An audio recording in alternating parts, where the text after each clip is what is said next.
नमस्कार, आप लोग देख रहे हैं रिपब्लिक न्यूज़ टीवी। मैं अमरमणि मिश्रा, कैमरामैन संदीप के साथ।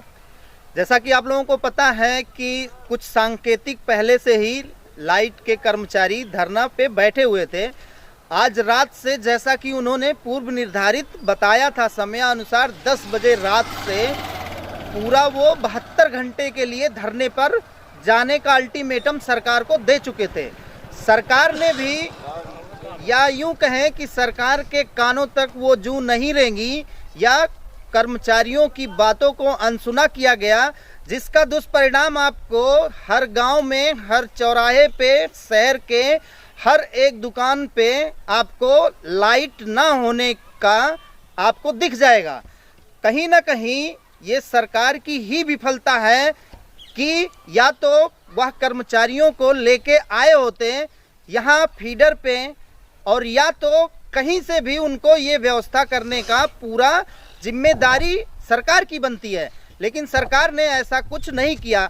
यहाँ तक कि अगर कहा जाए तो कहीं ना कहीं कर्मचारियों को उकसाने के लिए कहीं ना कहीं जो A.K. शर्मा जी हैं, जो ऊर्जा मंत्री आपके उत्तर प्रदेश के, उन्होंने शाम होते होते कल एमसा और NSA जैसे एक्ट को लगाने का, चाहे यूं कह लीजिए धमकी दिया, या यूं कह लीजिए कि डरा रहे हैं, या ये कह लीजिए कि उसके बस में कहीं ना कहीं उनका ये मानना है कि ऐसा करने से कर्मचारी वापस आ जाएंगे। आप लोग देख सकते हैं यहाँ पे गाड़ियाँ खड़ी हुई हैं। मैं आया हुआ हूँ, ये बघौड़ी का ये केंद्र है, विद्युत केंद्र। आप देख सकते हैं यहाँ पे गाड़ियाँ आपको काफ़ी खड़ी मिल जाएंगी। मैं कहूँगा कैमरामैन से इधर आएँ, और कहीं ना कहीं देख लीजिए, आप पुलिस की गाड़ियां आपको दिखाई दे जाएंगी। यहाँ पे विभागों की, अलग अलग विभागों की गाड़ियां आपको देखने को मिल जाएंगी, उत्तर प्रदेश सरकार की। यहाँ तक कि SDM साहब, BDO साहब, यहाँ पे कहीं ना कहीं सभी लोग आके बैठे हुए हैं। लेकिन आप लोग भी इस चीज़ को भली भांत समझ सकते हैं, जितने भी हमारे दर्शक हैं इस चीज़ को बहुत भली भांत समझ सकते हैं कि ना तो यहाँ SDM साहब, ना तो यहाँ BDO साहब, ना तो यहाँ सेक्रेटरी साहब, और ना ही यहाँ पुलिस वाले कोई ऐसा इस विद्युत के बारे में ना कि पूरी उनकी जानकारी है। इसलिए केवल यहाँ पे आके वो बैठ ही सकते हैं, वो कुछ कर या कह नहीं सकते हैं। उनकी चाहे मजबूरी कह लीजिए या शासन प्रशासन की नाकामी कह लीजिए, जो भी आप उसको अपने तरीके से आप उसको सोच सकते हैं।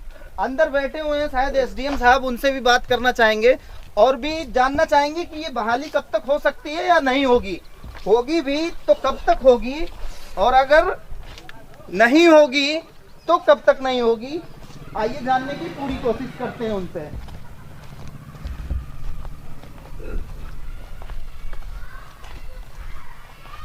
जैसा कि आप लोग देख रहे हैं यहाँ पे, मैं कैमरामैन से कहूंगा एक बार उसको दिखाएं। ये Uttar Pradesh power corporation limited, ये 3311 kV का केंद्र है सल्टुआ बघौड़ी का, और इस बघौड़ी केंद्र पे रात से ही कहीं ना कहीं लाइट स्थगित है और नहीं आ रही है।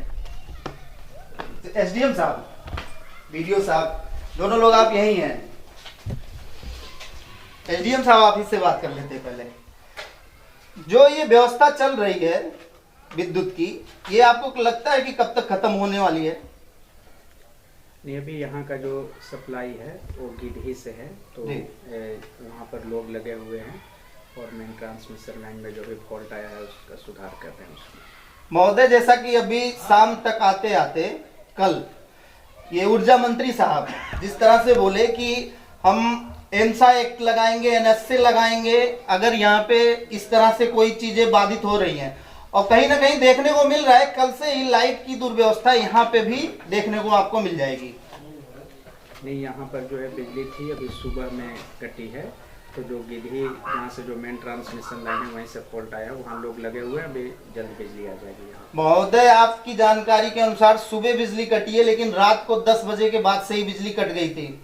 नहीं, यहाँ पर 4 सब स्टेशन है जी, जिसमें कि 2 है, उसमें आज सुबह कटी हुई। अच्छा, 2 आज सुबह कटी है, और जो 2 सब स्टेशन है उनका वहाँ बिजली की आपूर्ति डुमरियागंज से होती है, तो डुमरियागंज भी हमारी टीम गई हुई है और नायब तहसीलदार गए हुए और जो भी और टेक्निकल पर्सन है और वहाँ भी अभी सुधार कर रहे हैं, तो कुछ देर में वहाँ से भी बिजली सप्लाई होगी और यहाँ गिरही पर भी काम। एसडीएम साहब भानपुर, अगर हम आपसे ये जानना चाहें कि आपके अंदर में कितने उपकेंद्र अभी आ रहे हैं? चार उपकेंद्र। कहाँ कहाँ के? एक तो बघौड़ी हो गया जी, दूसरा असनहरा है जी, तीसरा भानपुर तहसील और भानपुर ग्राम। इसमें जैसा कि शासन ने बोला है एमसा लगाने के लिए और ये एनएस से, अभी तक किसी के ऊपर कोई कार्रवाई इस तरह की हुई नहीं। यहाँ पर कर्मचारी उपस्थित हैं और जो यहाँ जो मेन फॉल्ट है वो मेन ट्रांसमिशन लाइन से, तो वहाँ से जब फॉल्ट दूर हो जाएगा तो यहाँ बिजली आ जाएगी। सर, आपको लगता है यहाँ टेक्निकल और इलेक्ट्रिकल कोई बंदे हैं? बिल्कुल। वो कौन सा बंदा है यहाँ पे? कोई लड़का है यहाँ पर पॉलिटेक्निक के लोग हैं और एक जय साहब भी लगाए गए हैं। जय साहब आए हुए हैं?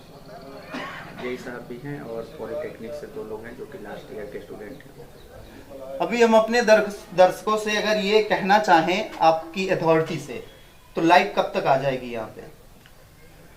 अब अभी गिरही में ट्रांसमिशन लाइन पर काम हो रहा है, मुझको लग रहा है 1-2 घंटे में आ जाएगी। 1-2 घंटे में बहाल हो जाएगी। सरकार, अगर हम आपसे ये एक चीज पूछ ले कि सरकार के बारे में जिस तरह से ये चीजें हो रही हैं, अगर सरकार चाहती तो इस चीज को खत्म कर सकती थी। आप अपने स्तर से कुछ प्रयास किए कि ताकि कुछ लाइनमैन या कुछ लोग यहाँ पे टेक्निकल आके इस चीज को देखें? डीएम में हमने पूरे जिले की मीटिंग बुलाई जी, और सारे लोग थे उसमें, बिजली विभाग के जो अधिकारी हैं वो भी शामिल थे और उन्होंने कहा कि सहयोग कीजिए और ताकि विद्युत व्यवस्था जो है सुचारू रूप से चले। चलिए वीडियो साहब, आपको भी यहीं पे लाइन लगा दिए हैं जी। आपका यहाँ क्या कार्य है? नहीं, हम लोगों को सभी को पूरे प्रशासनिक अमले का ये कार्य है कि जो व्यवस्था जनता के लिए लाइट सप्लाई की है वो निर्बाध रूप से चलती रहे, इसीलिए हम लोग लगे हैं और प्रयास है कि अभी 1-2 घंटे में विद्युत आपूर्ति बहाल हो जाएगी। कहीं न कहीं जैसे हर विभाग के लोग इसमें आ गए हैं जी। राजस्व विभाग के, ब्लॉक से आप लोग, एसडीएम साहब को खुद लगा दिया गया है यहाँ पे, उप जिलाधिकारी महोदय को। हम लोगों का, सभी लोगों का एक सम्मिलित दायित्व है कि जो शासन की मंशा है कि जनता को जो जरूरत की चीजें हैं वो लगातार मिलती रहे, उसी के लिए सभी लोग काम कर रहे हैं और हम लोग बैठ के इस व्यवस्था को मेंटेन करने का प्रयास कर रहे हैं। तो आपको भी लगता है 2 घंटे में लाइट आ जाएगी? बिल्कुल उम्मीद करता हूँ कि आ जाएगी। चलिए, जैसा कि आप लोग देख रहे हैं, बानपुर एसडीएम साहब महोदय और बीडीओ साहब सल्टुआ यहीं पे बैठे हुए हैं। अगर जैसा कि उन्होंने बोला कि 2 घंटे तक में लाइट बन सकती है वहां से, और लाइट यहाँ पे उपलब्ध करा दी जाएगी। अभी आप लोग देख रहे थे रिपब्लिक न्यूज टीवी, मैं अमरमणि मिश्रा, कैमरामैन संदीप के साथ।